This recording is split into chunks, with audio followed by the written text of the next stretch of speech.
We chose to do our project on Tala Madani. This is being narrated by Ellen Clegg. I personally suggested this artist because I felt like I could really relate to her after viewing her work. She seemed very stubborn and a bit defiant when it comes to the patriarchy and other norms of society.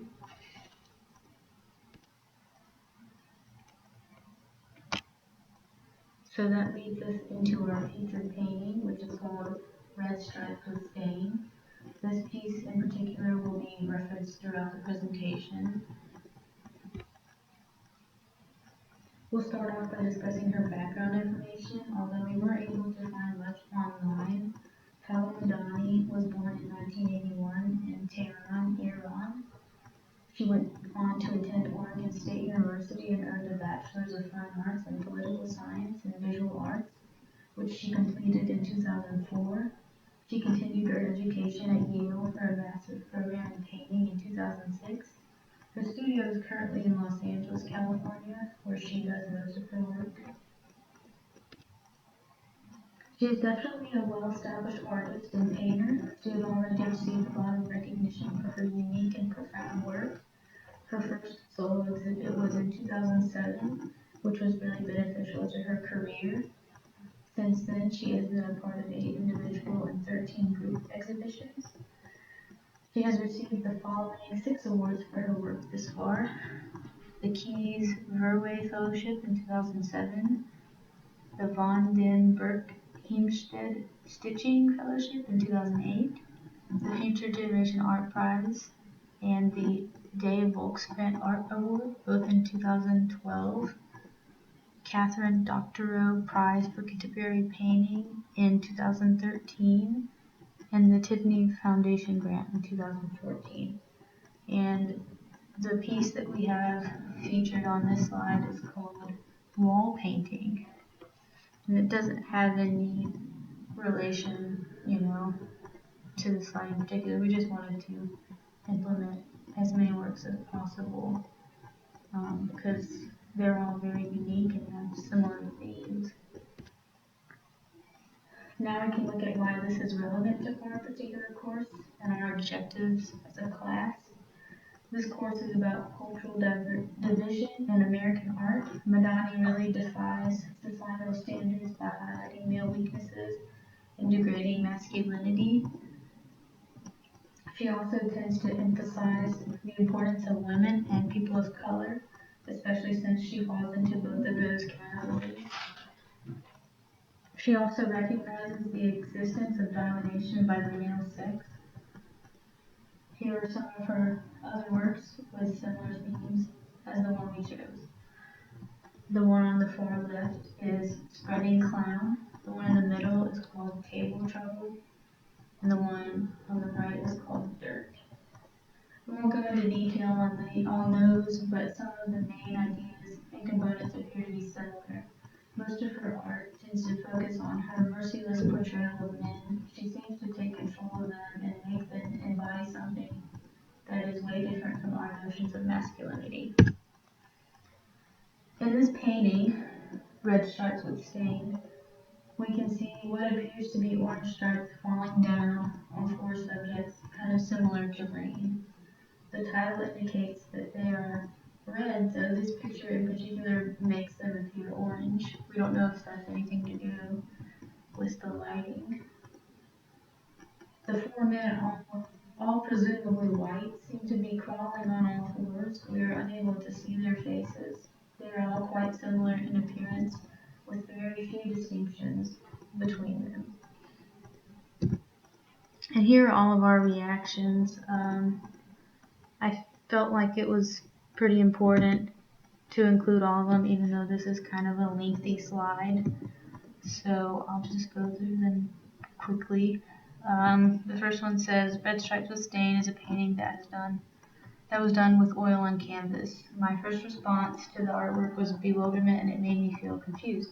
I didn't understand why there were 4 people crawling and at the same time were being stained with red paint from above. It made me think of children because the crawling stands as seen, and the stripes being stained on the people reminded me of prison garment. The next one, at first, this painting really confused me. people crawling away from the viewer, and the fact that the painting looked orange but the title said red stripes threw me off. However, after the initial confusion wore off, the orange stripes usually resembles prison or jail, while the people crawling is like how people who are trapped by society usually just slowly move through life. This painting reminds me of the fact that society can define and confine us into conformity. And my response was, I feel like I immediately was able to connect with and understand red stripes with stain. The four subjects in this painting appear to be men. This seems to be a criticism of the patriarchal norms that have dominated much of the world. It seems like the societal roles are swapped in this situation. Instead of controlling people and making men live a certain way, these men are the ones being held prisoner by society. I like how Madani puts them in a very inferior position.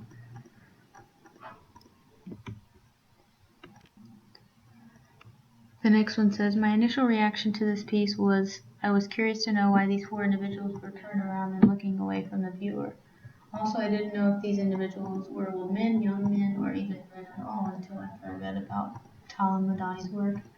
The stripes looked like they were falling onto the top of these men's heads as if they were objects. I was also confused as to why this painting is called Red Stripes with Stain when the stripes are orange and what the stain is supposed to signify. My initial reaction when I saw Red Stripes with Stain for the first time was that it really reminded me of an old cartoon or comic book. After I examined the picture for a while, though, I noticed that all the men were facing backwards in the artwork, and the red stripes were actually orange. These things made me think a little more intensely about the message Child was trying to get across. It seems that she was trying to portray the men as being cartoony and look like a joke so that she could prove that women aren't inferior to men and that men aren't perfect beings in society.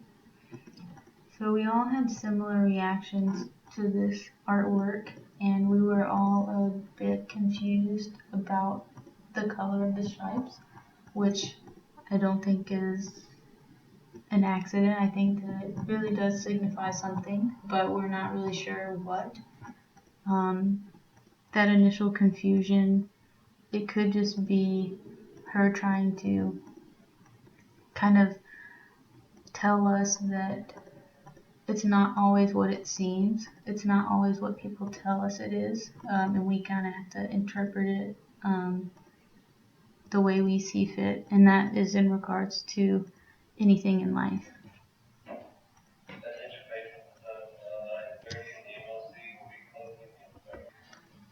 For the formal characterization, one common theme or image that we all had in mind is imprisonment. The stripes on the clothing all indicate that they are limited in some way.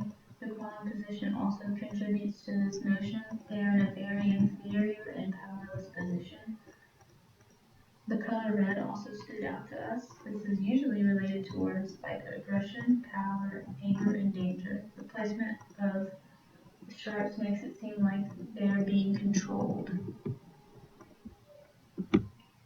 As for the historical and cultural context, this painting was introduced initially in 2008, and at the time, there was a presidential election in which two women were featured, Hillary Clinton and Sarah Palin, and this was really the first time that two prominent women were making a move in politics this big. And it was really good for them and good for women in general, but there was a big backlash by the media, just insulting women for trying to defy those gender norms.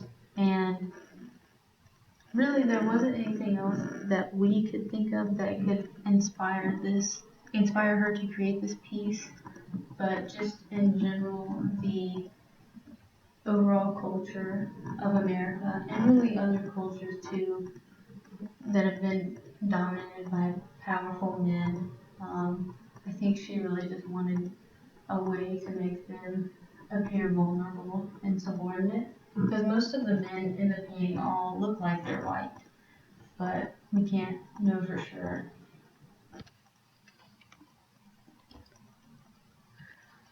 So our interpretation of the piece, we just felt like it was kind of a slap in the face to the patriarchy and our whitewashed society.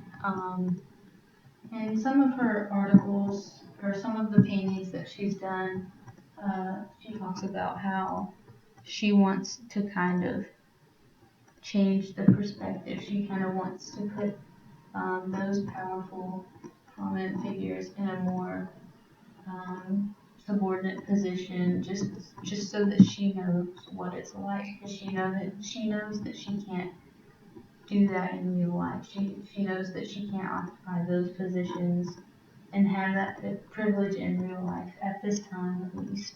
Um, so that was kind of what we gathered from what she said and just our reactions. She just really wanted to uh, focus on the more privileged groups and kind of put a different perspective on things. The evaluation, we chose to do the emotional approach because the other two weren't really relevant because there were definitely a lot of emotions and a lot of thoughts and opinions and feelings that we were able to gather after viewing this painting and other paintings as well.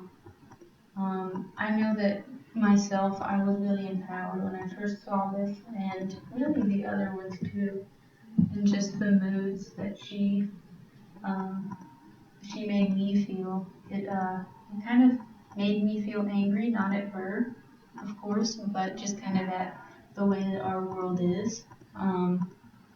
And it kind of made me want to do something. It made me want to change the way that we think and the way that we view our society and our individuals.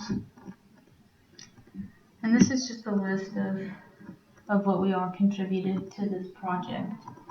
Um, but we all definitely had pretty much the same uniform reactions and opinions, and we all did very well working together.